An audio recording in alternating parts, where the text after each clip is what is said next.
Funding for the production of Legends is provided in part by the Friends of LPB.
Raconteur, storyteller, wit, master chef.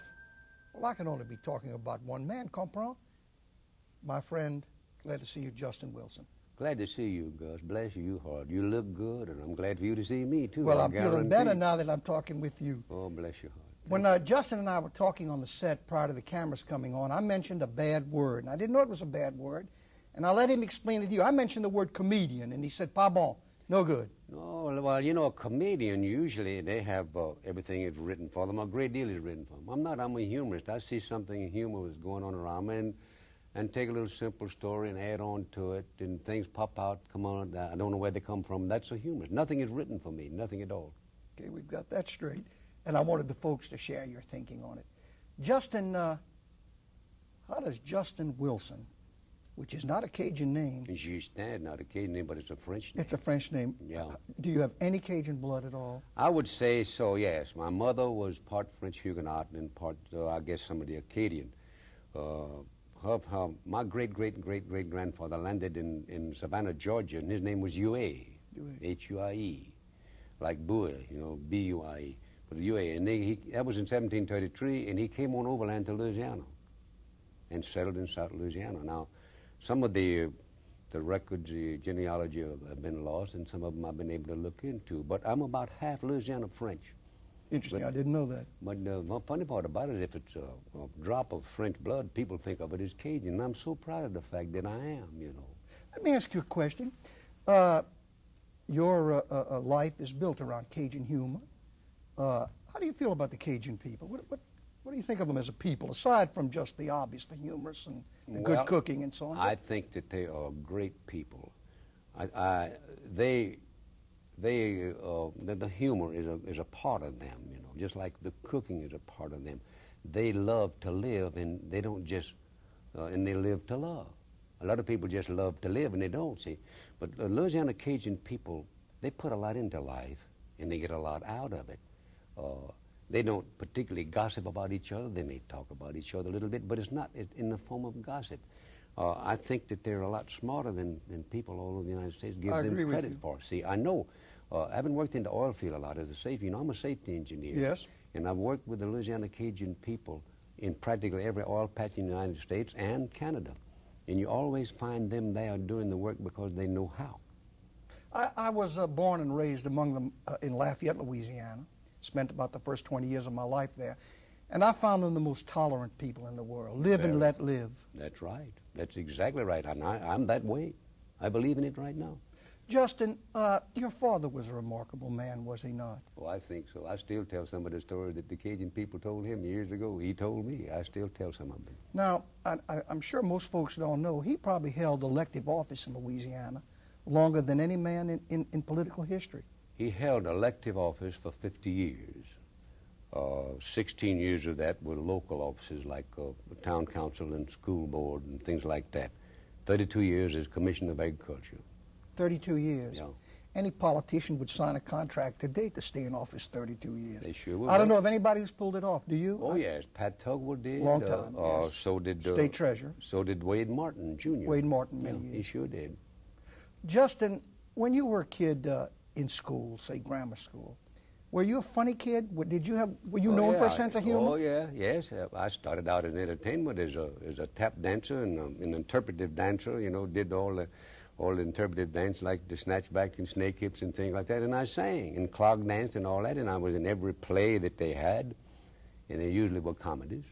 So you always have had the comedic streak in you. Well, that's a good word you used. I learned it this morning for this. I wanted to outsmart you. I thought maybe you swallowed a dictionary before you came to work this morning just for yep. you. Justin, then you came on after grammar school to LSU. Well, I came at the high school in Amite, Louisiana, where I was granulated. I was graduated from high school there. I came on to LSU. I went there 5 different times as a freshman. To LSU? And I'd still be one if I went back. What did you major in?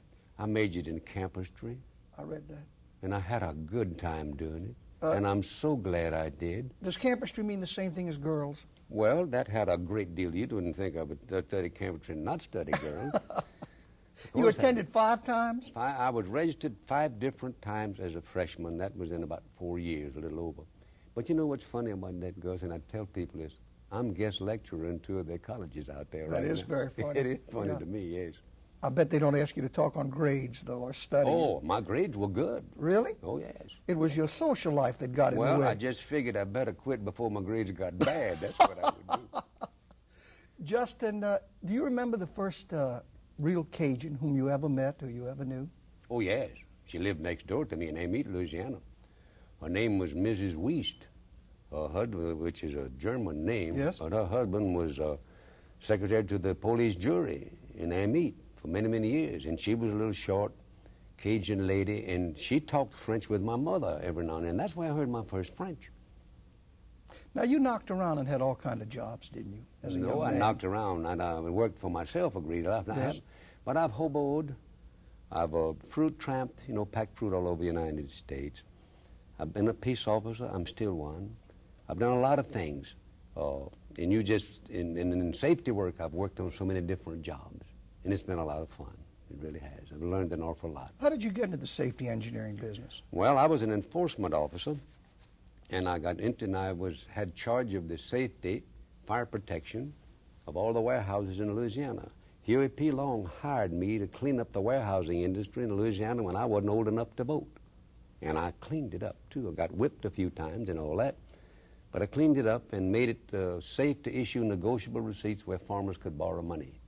And I had charge of all the fire protection and the stacking of rice and cotton and food products and all that. And I got interested in it. And I wasn't making much money as an enforcement officer, I can tell you that. They still don't make enough. Still don't make enough. And so I got interested in safety and started doing that, and I became an after-dinner speaker then, too. Justin, you mentioned Huey Long. And you're a real professional. You're a stage personality. That's really your trade. How good was he on his feet? He was a little bit before me. He was phenomenal on his feet. Now, I can tell you this, he would talk 3 hours on the radio, and if you reached to turn it off, somebody would cut your hand off. That's Serious how business. phenomenal he was, yes. What did you think of the late Dudley LeBlanc, whom I did know, and it was fabulous? I knew him and liked him very much. I think he was a very funny man. He was a wit. He really was. He was a humorist. And he was a real entrepreneur. Wasn't he? Oh, boy, was he. I admired him. I liked him. What he did with Hadacol, huh? And that was before the days of television. I suspect that hasn't been done before and will never be done again. I'm talking about his merchandising and marketing. Oh, it was terrific. He did a tremendous job on that. He really did. Now, how did you get into the storytelling business? Well, I don't know. My father was a very fine storyteller. But I got into the storytelling business because it would get people's attention. And as a peace officer, if you could get someone's attention and keep them in a good humor, it saved a lot of knocks and bruises. And as a safety man, if you could get their attention, they most probably would listen to you a little bit better. And it's done like that. It's done a great job for me on that. And the thing about it, I like to see people laugh. I don't think they laugh enough. Now, at what point did this humor, this dialect, at what point, when did it first strike you that, hey, maybe I'm onto something, and that I'm not just fooling with something as an entree, as a tool of my profession, but maybe I'm looking at a brand new profession? When did it dawn on you that you might have something? I don't think it ever has. I really don't. Now, it's just something that I did and have been doing for years. and make people laugh. And the thing about it, people like something in the dialect, you know. The old comedian Pearl, Yes. Jack Pearl, Yes. used to come on there, and people would listen to that on the radio for hours and hours and couldn't understand half of what he'd say, That's but right. they would laugh at But him. it was you know. funny. Yes, it was funny. But still, there must have been a point, maybe someone told you or you told yourself, where you said, well, now wait, maybe people will pay me large sums of money, or maybe at that time little sums It of was money. little sums. Little sums. Believe me, So it was was little it a sums. person or an accumulation Well, of... I think that the person who had the most influence about that was Will Rogers. I met him here in Baton Rouge when I was just a kid. Is that right? And spent about 6 hours with him.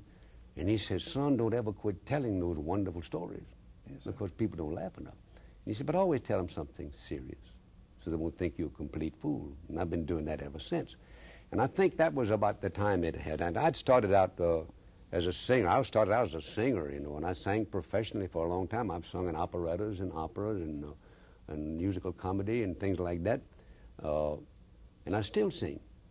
But in talking, and there wasn't much market for singing, but there was for somebody that could talk. This is in 1934 and 35, you see, and I just starting out. Yes.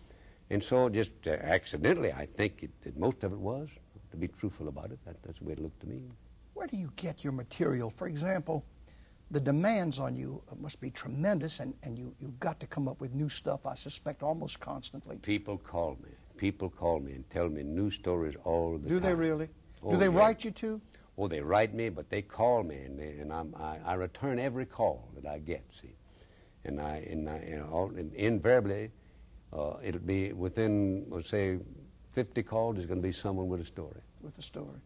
Justin, do you have a good memory, or do you have to write these stories down? I never have written them down. Is that right? I write a line or two. That's the humorist, you see. If you know writing, Is, you're the writer, you know. Is being a humorist a frightening thing? That is, there has to be a certain amount of challenge. Now, you go on a stage, and let's face it, those 1,000 people sitting out there, what they're really saying to you is, I paid, and hey, make me laugh. Now, you might have a headache that day, or maybe a business didn't go well. So, is it ever frightening? Do you ever have any little doubts before you get to that mic? Never, I never have. I never had it. But I realize what you're saying is absolutely true. Now, I've had those thoughts, but not frightening thoughts. I've had audiences where there's been one person sit there and say, that's so-and-so not going to make me laugh. Well, he's crazy as hell. I'm going to make him laugh. And I generally do. How do you like the Don Rickles school of humor, the ridicule school of humor? I don't. Most of your jokes poke fun at yourself. That's right. And that type of humor pokes fun at other people. I wondered, what would be your opinion of that? Well, my opinion of that is I'm a master of ridicule. Well, I've used it in political talks for years, Yes. you know. I also know that ridicule is the most dangerous weapon that you can use. So I don't use it on anybody except me. Jimmy Davis also tells jokes on the stage, only on himself. Oh, I know it. Bless his wonderful heart. Justin, you had an opportunity to go on the Ed Sullivan Show, which at that time was a #1 show, and for years was a #1 show. What kind of experience was that, television? Well, it was a disappointing experience because they told me I had to rehearse my stories, and I didn't know that. I never have rehearsed a story, see. And I made the engineer angry, and he turned the sound off on the audience, so it didn't look good. But the audience was very fine. People think it wasn't, but the audience was very good. Even though the sound was turned off, I could see them. And all I am as a humorist, I'm a reflection of that audience. That's all in the world I am. Without that audience, I can't go. I do my cooking show. I can't do it without an audience. What's the most unusual audience that you've ever had to perform before, ever had to tell stories to? That's a hard question to answer. Have you ever had a way out one that you said, what have I gotten myself into? Oh, I've had that many times in my life. And let me tell you something, that first 30 to 60 seconds means an awful lot to you, too. I've talked to more different types of audiences, I guess, than anybody in the business, in after-dinner speaking business, because that's basically what I am, an after-dinner speaker, a humorist, after-dinner speaker. I've talked to, I think one of the most unusual audiences is retirees. They're sitting there, they want to be entertained bad, and you better entertain them. And sometimes it's kind of hard to do because you don't want to step on anybody's toes, you know. And for instance, if you tell drinking stories, now, I never forget in one community, I'm not going to tell you where, it wasn't in Louisiana, I told several stories about drinking. And I had a preacher put an ad in the paper. I kept that and I wrote him a letter. And I told him one thing about us Cajuns that we were taught when we were children, the same thing that's supposed to be taught you as a minister, was tolerance. Good. I'm sure you have a lot of it. I signed sincerely, Justin Wilson. Justin, how does one handle a drunk in the audience? Well, I play nightclubs, and I do it because I get to sing, you know. That's why I play them every now and then. Don't do it often. There's two ways to handle a drunk. You can't ignore them. Number one, you can't ignore them. You got to get to them real quick. Any heckler. Now, I've paid, on political talks, I've paid people to heckle me so that I could get the sympathy of the audience, you know. I've done that. That's an old trick, folks. Oh, yes. Oh, yeah. The thing about it is, this drunk, you got to handle him right away. If you don't, you're dead. He will heckle you, bother you the whole time you're up there. I'll take care of him right now. I'll cut him to pieces if I possibly can. How'd you get started with cooking? And I think I should mention at this point that when this program is shown, you'll probably be able to see Justin Wilson's series on these stations, his masterful cooking. He is a master chef. No, I'm a cook. I'm a cook? I'm not a cook. I'm a real good cook. Chefs, they do ice sculpture and all that. I don't know how to do all that. I talked to the studio crew who filmed your programs. How many are there? How many programs? 26. And each of them gained an average of about 12 pounds. And they said it was awfully hard to go back to Whopper Burgers when you finished filming. That's great. That is a wonderful compliment. How'd you get into cooking? Well, got hungry, actually. That's true. Well, I watched my mother when I was a child, and I was reared on a farm, you know, and I'd stay in the kitchen and help her cook rather than get out there in the field or just watch her cook. And she was a terrific cook, wonderful cook. Now, did she cook Cajun-type cooking? She cooked South Louisiana-type South cooking. Louisiana-type which cooking. Is, well, like I Cajunized Chinese food. Wasn't the world of them. I Cajunized any kind of food that made a difference. Just a little bit of seasoning that they don't know nothing about, you know. And then I went to fruit tramping and things like that in Hoboken, and you cooked. You had to cook. Justin, barbecue is my favorite food. Oh, it is? You sound like you're from Texas. Yes, sir. Lafayette, Louisiana. Probably the finest cooking in. At any rate, is there a secret to real good barbecue? Yes, there is. There is a secret to real good barbecue, and the secret is not too hot a fire. Not too hot a fire. That's right. Make any kind of sauce you want, you know. But what I like to do is retain the taste of the meat. Let me ask you this. Getting on the stage or standing before a group, and how often do you go out and perform and tell stories? In an average year, how many times? Between 150 and 200 times. So about half of your time is spent traveling and getting up there and making folks That's laugh. right. Here's a question. You, like the rest of us sometimes, must be downhearted or weary or physically exhausted. How do you get yourself up to go make people laugh? Somehow, to me, there's something frightening about that. Well, it isn't to me, but this is the thing about it. When I get up to talk to those people, I forget everything else except what I'm there for. And I have a good time doing it. I've convinced myself. See, everything I do today for a living, Gus, started out as a hobby. Yes, that's interesting. And it works better that way. I'll admit that there have been times I performed once in Selma, Alabama. My temperature was 104, and I got a standing ovation. And the reason I got that standing ovation is I knew I had to do well because I felt so bad that if I didn't do well, I would have let that audience down. I feel like that if I would let that audience down, I'd be committing a sacrilege, really, because I don't think that I should. I think that I should, by all means, make that audience realize how great the Louisiana Cajun people are, and that's what I try to do. I'm going to put you on the spot. Go ahead on. Of the thousands of stories that you have told over your long and distinguished career, what's your all-time favorite Cajun story? Well, I'll tell you, I have several favorites, but this is one I tell practically every time I talk because it was told to me for the truth. There was a Cajun that was, he wasn't a drunkard, he wasn't an alcoholic, he was a wine head.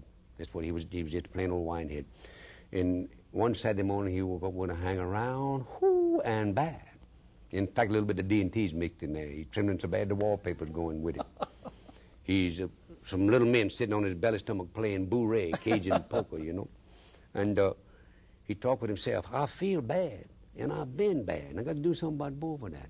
But then he used me talking about doing something about being bad, and I did something about feeling this terrible, and I know what they did about that. I got to run that dog down that bit me and bite him back.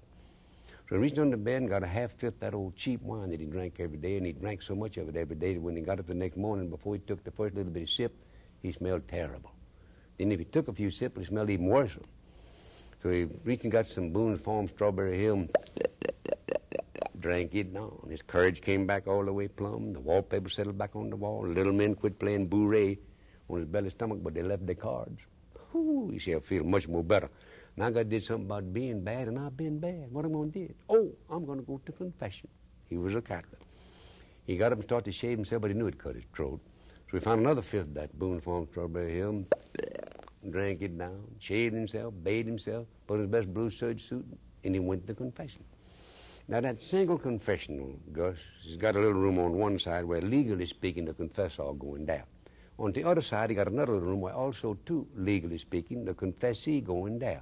In between it, a little wire mesh cover window about 6 by 4. You can't see through it, but you can hear through it. And Father got to get up close to that window, because them people do not talk loud in that confessional. I bet. Well, my friend go in there and he say, Father, that old sour wine will knock that little priest out. He say, yes, my son. He say, I done hauled off and sinned and bad. Ooh, son, have you killed anybody? Oh, no, Father, I ain't killed nobody. Eee. Okay, son, that's enough confession for this week. Okay, Father. Well, he say the act of contrition, and he back out of there, and he walk out of church. He meet a friend with him, brought himself in. He say, you going to confession? Hell yeah, I'm going to confession. You killed anybody? Hell no, I ain't killed nobody. Well, ain't no use in going. All he's hearing is murder cases today. Bravo. I want to ask you, how do Cajun audiences react to your humor? I get standing ovations from them. They are wonderful. The marvelous part about Cajuns, that is 99.9% of them, is they don't mind a joke being on them. Their sense of humor is so much better than any other ethnic, so-called ethnic group. Of course, I'm part of Louisiana French. We think you all are ethnic. We don't think we are. Everyone else has an accent. That's right. We think you all talk funny, you know. The marvelous Cajun sense of humor, I guess, is the greatest in the world. And I've encountered all the other. I've worked all over this country. I've worked in 48 states, see. Justin, what do you do in your spare time? What does a storyteller, a humorist do in his spare time? I don't have any. Not much. I still do safety work. My spare time, I laugh. I swim. I love to talk to people. And I love to listen to good music. And I just love to live. You cook at home? Oh, yes. I cook practically every meal at home. I love to cook. Cooking is relaxation to me, Gus. If I have a safety problem, I'll get up in the middle of the night and make a roux. Take an hour to make that roux. I want to ask you this. You walk with a cane and, of course, have a slight limp. And many people wonder, how did that come about? How did that happen? An automobile accident coming from a safety conference where I was the featured speaker on traffic sakes. safety. Isn't that something? Was that many years ago? Oh, yes. I spent 21 months in the Lady Lake Hospital. So you probably, were lucky to keep your leg? Well, I was lucky to live. I heard him arrange my own funeral. Did you really? In a coma. I was laying in a coma, yes. And I became a narcotic addict, Gus, a mainliner. And I kicked the habit cold turkey. And I'm very proud of the fact of that. I don't mind telling people that. Well, that is really months, something. Yeah, I 21 months, I got my narcotic. To handle the pain. To handle the pain. I'm told that's very common, incidentally. Yes, it is. But what isn't common is to kick the habit cold turkey. Jerry Lewis, the comedian I'm talking about now, from pain, I understand that he got on a drug. And for him to kick it, I believe they had to physically knock him out. Well, they had to put him on what they call a withdrawal treatment. But if you ever quit that habit, if you ever kick the habit cold turkey, you're not likely to ever be an alcoholic. You didn't hardly quit smoking, which I did. I don't think I could ever be a narcotic addict again. I don't even like to take an aspirin. But when you kick it cold turkey, you pray to die for 7 days. Is it that brutal? You know, we see it in movies and Yes, we read about it. It is that, brutal. yeah. It certainly is. How did you do it, It's a Justin? complete physical letdown is what you get. Well, I just knew I had to do it. Had to do it. I promised Dr. Glenn Smith, who delivered me into this world and was a great psychiatrist, after he was a GP, I promised him, gave him my word, that they just wouldn't take me off of it when I was in that hospital in that cast for 14 months. I was in a cast for 14 months from my head down. That I'd kick the habit, and I kept my word. You know, you go in and out of the Cajun accent, and I don't even know if you're aware of it. In other words, yes, even I when am. you just talk, and I was wondering, do you ever think in that accent? I'm thinking it all the time. When I'm not talking with it, I'm trying. How about future plans? What does Justin Wilson want to do? You're a healthy, vigorous man. Very. You look wonderful, I incidentally. feel more better than and I I'm, look. I'm just 2 feet from you, and it's not a matter of stage makeup or anything. You really, I you're a feel- remarkable looking man. Actually, I feel so good, it's illegal. I should be ashamed, but I'm not. My plans are to keep going like I'm going. I want to do a series of safety tapes for people to use for accident prevention. I'm going to. I also have an idea of a TV show I want to do, but I want to see those audiences. I want to make a series of after-dinner talks every year as long as I can get there. You love people, huh? Oh, yeah. I know what they are, but I love them anyhow, you know. That's what you got to do. I know what they are, too, but I'm not as sure as you. Justin, you're an interesting, fascinating man. You're a different man, I must tell you, than you are when you're doing your act.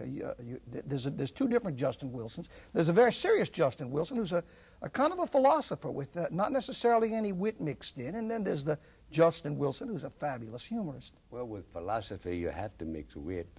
If you don't, you wouldn't. I don't think you could be a philosopher and if you was deadly serious all the time, you know. Like I just said, I know what people are, but I love them anyhow. You know, it's funny, but it's true. I'm not what you'd call a philosopher, Gus.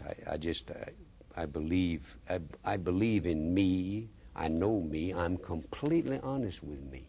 I think that That's the hardest person in the world to be completely pretty tough. honest with. I haven't Yes. solved that one yet either. I think that the greatest gift in the world is for a man to be able to bestow happiness upon other people, and that's what you've done with your life, and it's been a pleasure being with you. My pleasure seeing you. Bless your heart. The Thank you, last Justin. time was on an airplane. On an you remember? airplane. Yeah, when we got to New York, my stomach was sore from laughing for 2.5 hours. Good. I think the stewardess thought we were both crazy. That's all right. We were. We were. Thank you again. Thank you very much.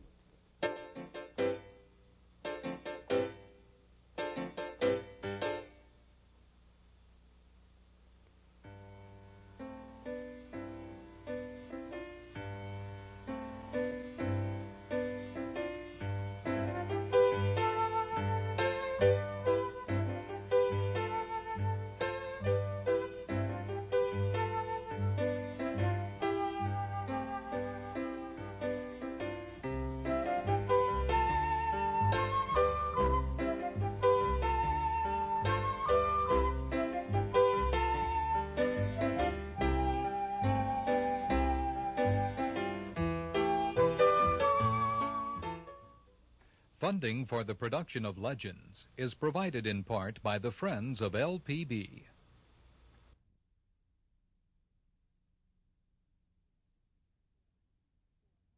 For a copy of this program, call 1-800-973-7246 or send $19.95 to Louisiana Legends, care of LPB, 7733 Perkins Road, Baton Rouge, Louisiana, 70810.